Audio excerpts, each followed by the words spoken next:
Welcome back to CVM Live. It's now time for the news in detail. Prime Minister Andrew Holness is confident of votes in the next general election, noting that the JLP has produced results during their time in office. CVM Live's Joel Kroski reports. Prime Minister Andrew Holness, during a speech at the nomination ceremony for the candidate for Northwest St Andrew, revealed that plans are already in place for the JLP to contest the next general election. We are already planning our campaign, and we're not going to depend on just your loyalty. We are going to make sure that we come to the country with results.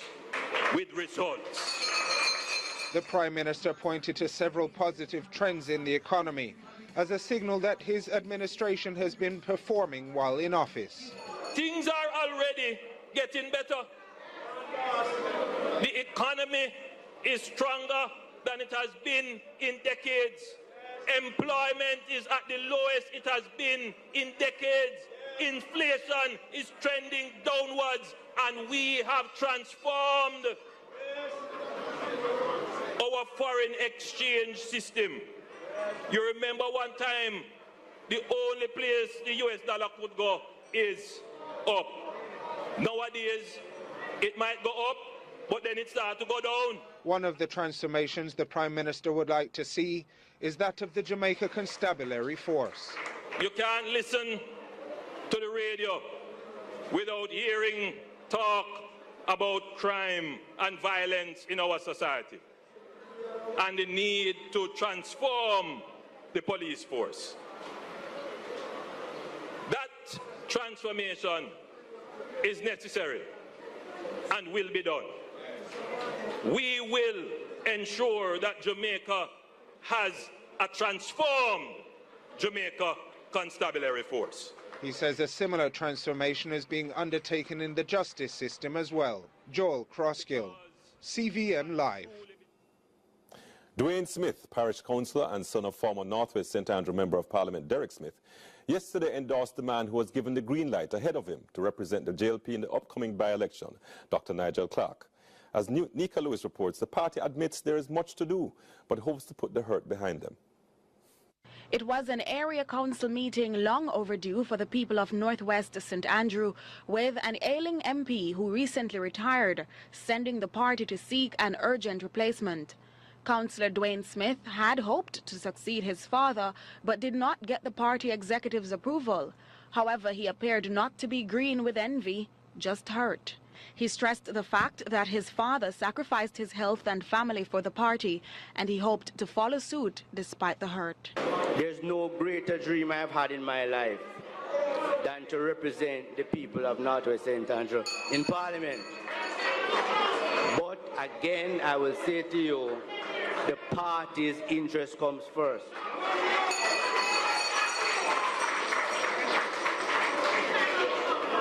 I am willing to sacrifice my personal desire for the party. I am here to tell you, beyond a reasonable doubt, I am 100% behind Dr. Nigel Clark. Dr. Nigel Clark, a former JLP senator, explained why he decided to take up the political mantle. Working with a leader over the last decade in various capacities has stirred in me a response to duty's call, as our anthem says. There are many ways to serve people and to serve our country.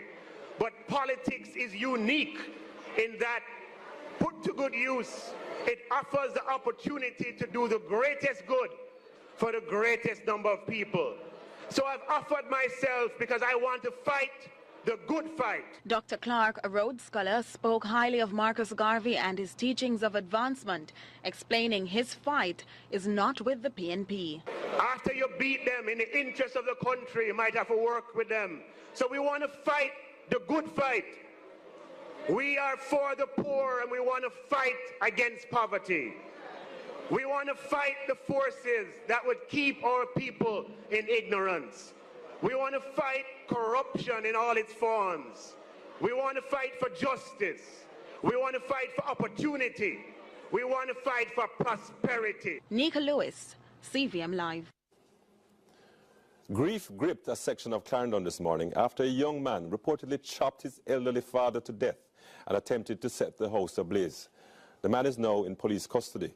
Before our report from Nika Lewis, we caution that some of the information may be disturbing to some viewers. On Saturday, a woman stabbed her sister to death in Trelawney. Lloyd Salmon saw that story, but little did he know his family would days later be rocked by a similar incident. Rose Hall, Clarendon was left to grieve when a son chopped and mutilated his 73-year-old coal-burning father, Mr. Salmon, better known as Daddy Powell. He just always telling him that him and his son can't agree, and he always telling himself to run up in him and all them things there. So him just decide, say, hey, no run up in him and go on. So him just left and him alone live by that house. This morning, I go into my house and I hear my dog barking. So when I look now, I see a guy wearing his son. I walk with one machete, me see what I learned that it's 2 1/2. But me I wonder, why does I walk like that? Me I wonder if I go a bush before him father. So now, true him father said something to me yesterday. Say the guy talking some crazy stuff. He not trust him and not trust his sleep with him in the house. A house he went to live in after a raging family dispute in the marital home where the son lived is the very house he would be killed by his own flesh and blood. I see the dresser over him head to his stomach. When I look, the whole inside come out, tear out completely, ribs and everything gone all over the whole place. On my observation, I realized that he was trying to even light the place of fire because we see the gas buckle and the papers. Neighbors say the father was seeking medical help for his son prior to the deadly encounter after he said he noticed changes in the young man who was said to be smoking marijuana in large quantities. A sensible man who no acting that way and acting wild and speaking some stuff where and sensible people taught them something there. Nika Lewis, CVM Live. The driver of a flatbed truck hauling what appears to be cement lost control of the vehicle while descending the north-south highway in the direction of St. Catherine. Evidence at the scene shows that in what seems like an attempt to cut speed, he steered the truck off the highway onto an escape lane, otherwise known as an arrestor bed filled with gravel. However, the over 100-meter-long arrestor bed was insufficient to halt the truck's momentum, as it was carried all the way to the very top of the emergency road before crashing into the cliff face. We understand that both the driver and another occupant of the vehicle were able to make good their escape before the truck slammed into the cliff face. Questions are now being asked as to why the arrestor bed did not stop the truck. There's been an unpleasant development at the Puerto Seco beach in St. Anne, which is the center of legal proceedings. CVM's Nika Lewis has this update. Despite a plea to speak with the alleged owners of the Puerto Seco beach in Discovery Bay to share the property with the members of another group with the same name, it would seem another alternative was considered. Devastation over the weekend when the current occupants turned up to see a locked gate, and further inspection revealed a demolition of sorts of what was once a haven for the scores of returning residents who swear by the aqua aerobics program at the beach put on by Joyce and others. If they can't gain access, then we'll just have to gain access by whatever means necessary and go on the beach because, according to the law in Jamaica, the beach is open to everybody. So we'll be here Thursday for a swim. So if you gentlemen want to come back Thursday, maybe you can come back. We don't anticipate any violence because we're not violent to the people. God. But if the gate isn't open, you intend you will open it yourself. Well, if I can get a bolt cutter, I will cut it off because I have all right to go over there. I will cut it off. The same like how they cut my lock off. I will cut their lock off. When asked why the row has not been brought before the political representatives, he explained the last time it was raised with the councillor, it was dismissed. He contends the Caucasian owners do not wish to entertain the idea of sharing with their black counterparts. It's not the first time we've been locked in and locked out, 2016, at least 30 helpless souls was locked into the club, right? They was locked into the club. Some of them have hypertension, some of them have diabetes, and some of them had panic attack, and they could not get out to get to the medication because the guard at the gate decided that he's not going to open the gate because there were a crowd of people like us who want to get in. And they fear that if he open the gate, then we're going to go in. The thing is, at that time, the security guard that at the gate, he had his uniform on, so we know where he came from, right? And needless to say, he was affiliated to next door, right? But no, it's all private security, so we don't even know who they belongs to. It's understood the debris from the demolition was dumped outside Joyce's home, miles away from the beach.